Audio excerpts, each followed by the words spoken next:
You've most certainly heard the Christmas story many, many, many times in your life already. Your kids have probably already heard the Christmas story dozens of times already, but I doubt that you've heard it like this. Did you know that there's a lot of sort of mythology and tradition built up around the Christmas story that's not actually in scripture? As an adult, it feels to me like a lot of the stories in the Bible have basically become too familiar. They're too familiar to me. They start to becoming too familiar to my child, and I wonder if you have the same experience. Maybe you look for a different book every year about the birth of Jesus so that it can seem fresh and new, and maybe that's left you wanting more. I know I was looking for more when I started to dig into the cultural and historical background that shapes the birth of Jesus. There were a lot of surprises that I found.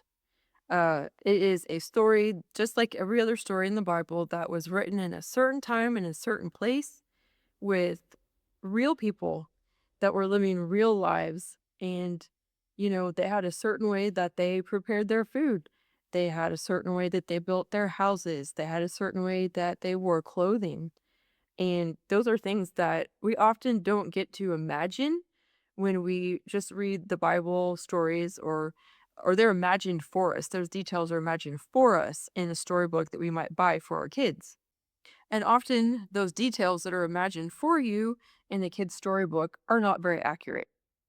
I have a passion for researching those cultural and historical details and bringing them to life on the page through illustrations and through text that is still faithful to scripture.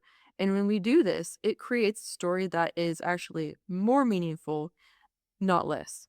What if Jesus wasn't born in a wooden stable? What if the setting looked more like a family home with lots of people gathered around? What if the shepherds were younger than you have pictured? What if there were a lot of details that we have passed over in scripture and in the historical record for generations? These things aren't changes to the story, they're going back to what's been forgotten. It's an invitation to see the story more clearly.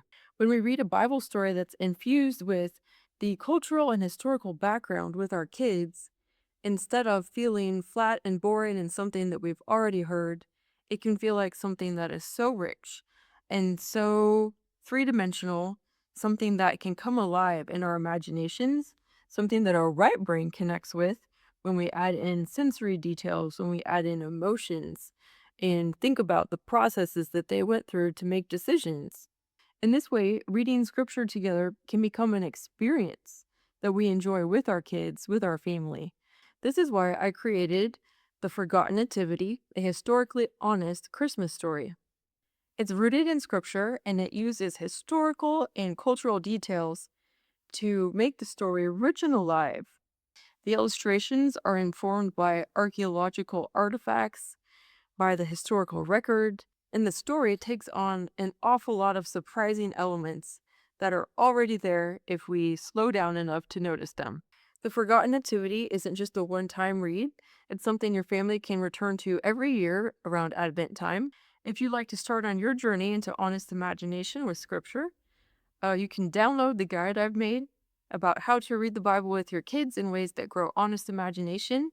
That will also sign you up for the newsletter from Honest Imagination, which includes lots of interesting historical tidbits, uh, sneak peeks into the illustration process, and other background information.